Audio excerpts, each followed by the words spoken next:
እናቴ አቤት። አሁንም እንዳቆረፍሽ ነሽ? ኧረ አይደለም። ታዲያ እኮ እናቴ ስልሽ ወይ ነበር። እሺ ወይ ግን ከልብሽ ነው ይቅርልሽ። ካንተ እኮ ያዘኝ ፍቅር ነው። ፍቅር ደግሞ ከየትኛው በደል ይበልጣል? በጣም ነው የማፈቅርሽ። እኔም አፈቅራለሁ። ግን ኪራዬ ከዚህ በኋላ ምንም አይነት ነገር መስማትም ሆነ ማየት ነው የማልፈልገው። እሺ እናቴ፣ ከዚህ በኋላ ምንም ነገር ሳደርግ አንቺን እያሰብኩ ነው። እባክህ ልቤ እንዳትጎዳ ተጠንቀቅ።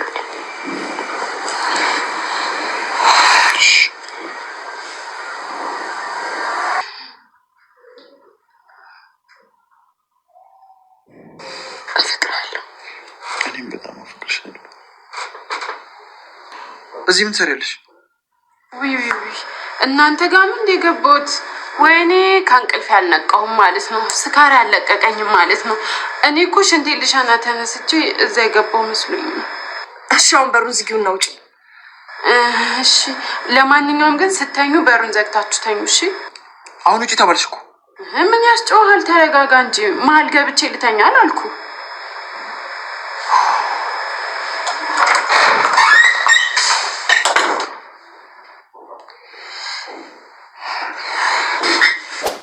ባለፈው ሳምንት ጽናት ቤቱን ጥላት ሄዳለች ብለን አስበን ነበረ።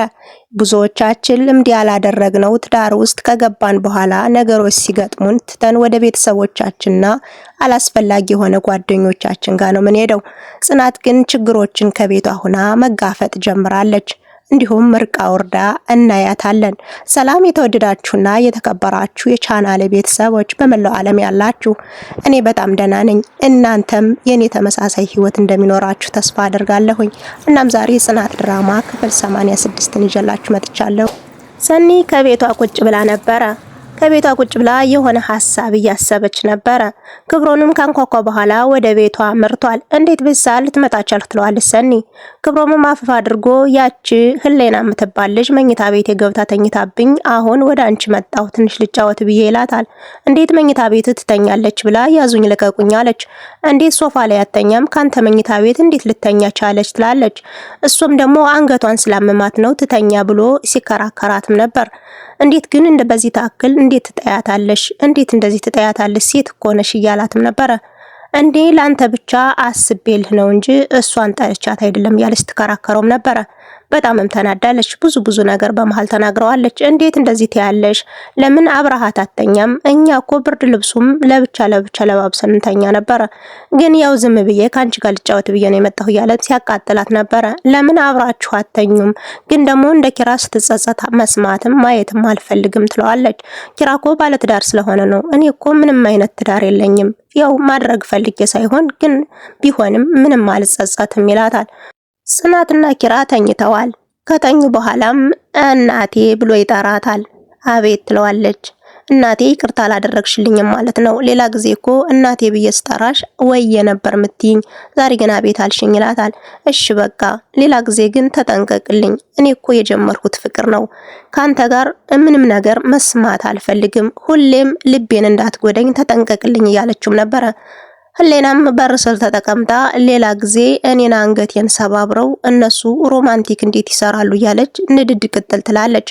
እነሱም ፍቅር እየተጫወቱ ነበርና በሩን ክፍት አድርጋ ትገባለች። ለምን መጣሽ? እንዴት መጣሽ? እያሉም የፍቅር መቀስ እያሉም ነበረ። እነሱም ውጭልኝ ቢሏትም እሷ እኮ ከመሃላችሁ ልተኛ አላልሁም፣ እኔ እኮ ሽንት ቤት ልሄድ ብዬ ወደ እናንተ መጥቼ ነው ትላቸዋለች። እሷም በተደጋጋሚ ውጭልኝ ብሏትም እኔማ ወጣሁላችሁ፣ ሌላ ጊዜ ግን ስተኙ በሩን ዘግታችሁ ተኙ ትላቸዋል።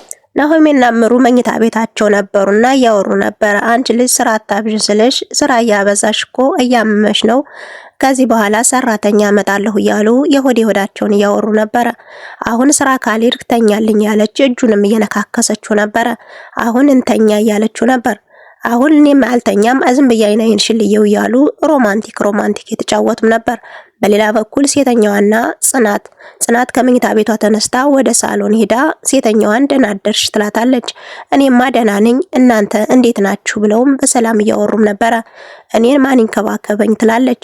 እኔን የሚፈልገኝ ሰው የለም፣ እኔ ደካማ ነኝ፣ እኔ እኮ ወድጄ አይደለም ወደዛ ህይወት ውስጥ የምገባው እያለችም እያማረረች ነበር። ጽናትም እንግዲህ የቻልነውን ታክል እየተንከባከብንሽ ነው፣ ከዚህ በላይ ምን እናድርግ ትላታለች። ሴተኛዋም እንግዲህ ሰው ባገኝማ ፍየሊቱን ያችን እያረዳችሁ ትንከባከቡኝ ነበር ብላ ነገሮችን ጎሸም አደረገቻት። በይ እንግዲህ አንቺ እኮ አያልቅብሽም፣ ኪራ ወደ ስራ ስለሚገባ እኔም ምግብ ልስራ ብላ ወደ ኩሽና ሜዳ ነበር። ሴተኛዋም አዎ እኔማ የሆነ ነገር አደርጋለሁ፣ እንደዚህማ ፍቅር ስትጫወቱ ዝም ብያ ላይም እያለች ናት ወደ ኩሽና ሄዳ ነበርና ሴተኛዋም አብራ ተከትላ ሄደች። ስለናም አጠገቧ ሆና እኛ እኮ ወደን አይደለም ምን ቅመው ምናጨሰው እያለች ጨቀጭቃትም ነበር። ጽናትም ምን ተናግሪያት ነው እንደዚህ የደበራት የከፋት እያለች እቅፍ አድርጋትም ነበር። እባክሽን እንደዚህ አትሁኚ፣ እኔ አንቺ ማስቀየም ፈልጌ አይደለም እያለች ስትለማመጣትም ነበር ጽናት። ቅዱስና ሰኒ ካፌ ተገናኝተው ነበረ። ከተገናኙ በኋላም ከዛ ቤት ምን ሆነ የነጠፋ ሴትዮዋን አስገብተሃት እኮ በዛው ልም ብለህ ቀረ ትለዋለች። የጽናትን አይን እንዴት አርጌ ልየው ብለሽ ነው ያደረኩት ነገር እኮ በጣም ከባድ ነው እያላትም ነበረ። እሱ ችግር የለውም አንተ በዛው ጣፋህ እንጂ እያለ ስለ ቤተሰቦቹም ስጠይቀው ነበረ። እኔ ጥፋት ብቻ ነው የታዘዘብኝ ያለ ስለ ቤተሰቦቹም ጠቆም እያደረጋት ነበር። እስኪ እሱን ነገር በደንብ አብራርተህ ንገረኝ ስትለውም አይ ለማታ ይሁንልህ በቃ እያሉ በዛው እያረሳሱም ነበረ።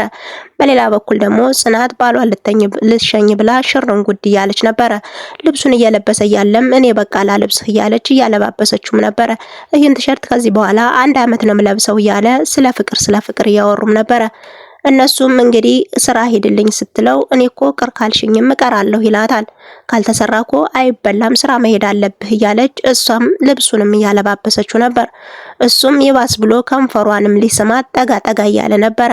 ፍቅራቸው በጣም ያማረና እየሰመረ እንደ ሰኒ እህቷ ሮል ሞዴል እህቷ ደውላላት ነበረ። የእህቷ አራጊ ፈጣሪ እህቷ ደውላላት አንቺ ምንሽ ነው ስራ ሰሞኑን የቀረሽው ትላታለች። ማን ነገረሽ ስትላትም አለቃሽ ደውሎ ነግሮኛል ትላታለች። አዎ አንቺ ከስራው እኮ እንዳስገባሽኝ አውቃለሁ፣ ግን የሆነ ሰሞኑን አልሄድኩም ነበር ብላ እውነቱን ትነግራታለች። ተደጋጋሚ የሆነ ወሬ እያወራችላት ነበር። አሁን ልወጣ ነው በኋላ አወራሻለሁ ትላለች።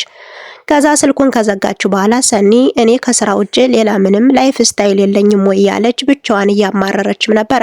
እናም ከለባበሰች በኋላ መውጣት አለብኝ ብላ ወጣ ወደ ክብሮን አምርታ ነበረ። ወደ እነሰኒ ቤት ስትሄድም እንግዲህ ሴተኛዋ እጁን ይዘው ነበረ።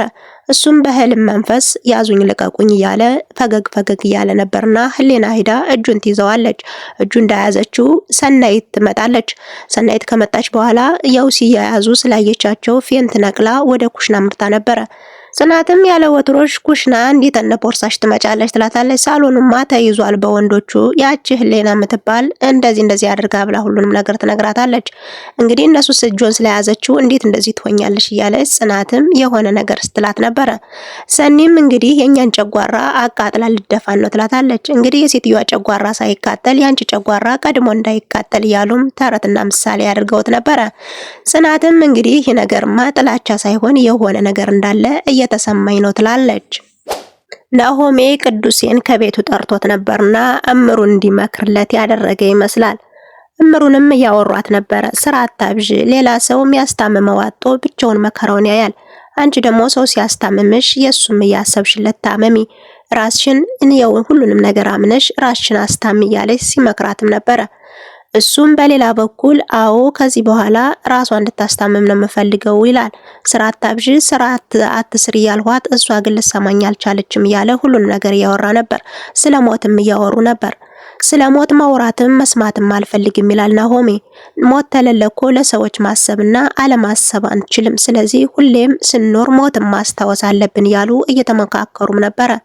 በዛውም እንግዲህ ናሆሜ ሰራተኛ ፈልጋለሁ ሴተኛዋ ሰኒን እያቃጠለቻት ትገኛለች። ሳሎን ላይ አድርጋ ክብሮንዬ ያለች እየተጋግማ እየጠራችው ነበረ። እሱን ነው እንደዚህ ብለሽ የምታቆለማመጪው ትላታለች። አዎ ምን ይወጣለታል ምን ያንሰዋል ያለች ነው ሴተኛዋ። እጁን ይዞ ከተያያዘ በኋላ ያው እንግዲህ እያለች እየደጋገመች አንድ ነገር ስታነሳባት ነበረ። ሰኒም እንግዲህ ያዙ ይልቀቁኝ እያለች ነበረ። የሆነ ፍቅር የገባላት ትመስላለች። እንግዲህ ነገሩ ሁሉ የተቆሰቆሰ ይመስላል።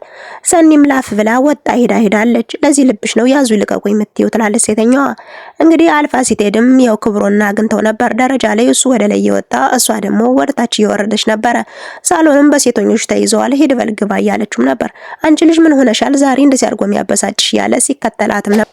ከነናሆሜ ቤት ሰብሰብ ብለው ነበረ። ጽናትም እንግዲህ ቅዱሴን ያው ታርቀዋለች።